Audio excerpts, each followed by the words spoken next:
बिस्मिल्लाहिर्रहमानिर्रहीम। स्टूडेंट अस्सलाम वालेकुम। उम्मीद है आप सब लोग खैरियत से होंगे।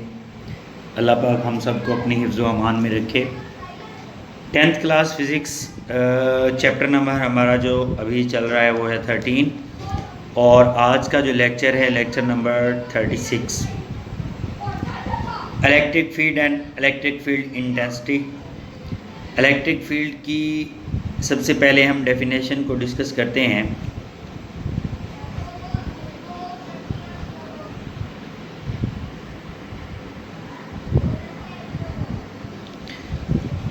The electric field is region around a charge in which it exists electric force on other charge।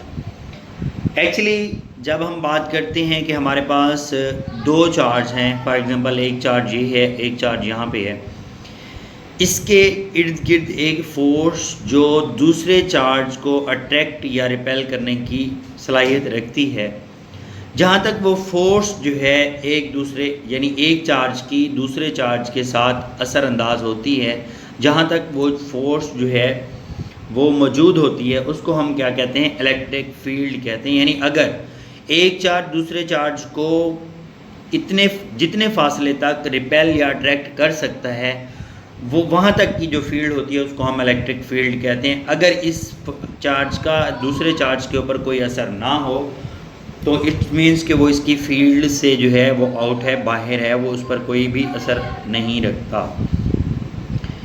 तो यहाँ पे फिर हम एक दफ़ा डिस्कस करते हैं। Electric field is the region of charge around the charge. Charge के गिर्द, किसी चार्ज के गिर्द वो उतना region in which exist electric force, जहाँ तक इलेक्ट्रिक फोर्स जो है वो अमल करती है, एंड अदर चार्ज, दूसरे चार्ज के ऊपर जहाँ तक फोर्स अमल करती है वो उसकी इलेक्ट्रिक फील्ड कहलाता है। इसके अलावा जो फोर्स होगी वो इसके अलावा जो है वो अट्रैक्ट नहीं करेंगे।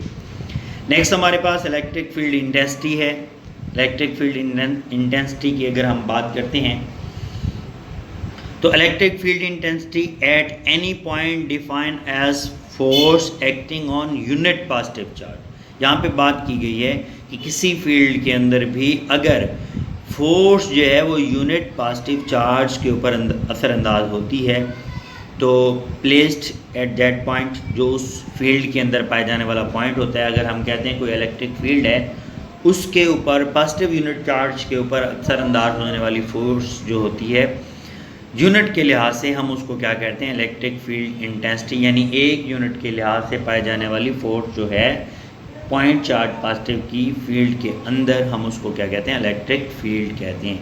इलेक्ट्रिक फील्ड के लिए हमारे पास आइडेंटिटी यूज़ होती है E equal to F over q naught. Q naught यहाँ पे यूनिट चार्ज को रिप्रेजेंट कर रहा है।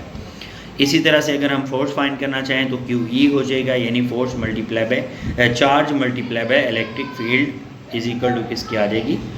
फोर्स की आ जाएगी। इलेक्ट्रिक फील्ड ऑफ लाइन, यानी अगर हम इस चीज़ को कॉन्सेप्ट में लाना चाहें कि जो फील्ड होती है इलेक्ट्रिक फील्ड, उसके चार्ज के गिर्द पाए जाने वाली इलेक्ट्रिक फील्ड जो होती है, उसको अगर आप अपने कॉन्सेप्ट में लाना चाहें तो हम क्या करते हैं?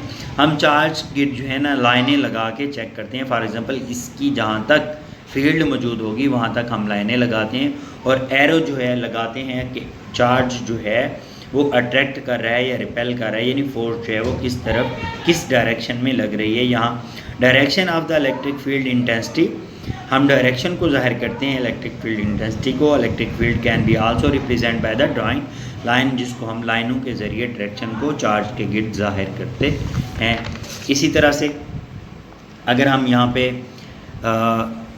माइकल फैराडे की बात करती हैं तो उन्होंने the field line imaginary around to the charge with arrow head indicate the direction of force. The line are always direct from positive charge towards the negative charge. यानी माइकल फैराडे ने इस चीज़ को एक इमेजिनरी तौर पर यानी ख्याली तौर पर जाहिर किया लाइनें लगा के कि चार्ज जो है वो हमेशा पॉजिटिव टू नेगेटिव की तरफ बहता है। तो यहाँ पे फील्ड लाइन की डायरेक्शन जो है पॉजिटिव से आउटवर्ड है और नेगेटिव की तरफ जो है इनवर्ड है। तो हम इस ग्राफ को जो है लाइन को इस तरह जाहिर करते हैं कि पॉजिटिव चार्ज हमेशा नेगेटिव की तरफ बहता है। तो आज का हमारा ये टॉपिक यहाँ तक था। उसके बाद हम इंशाल्लाह नेक्स्ट लेक्चर आगे पढ़ेंगे। अल्लाह हाफिज़।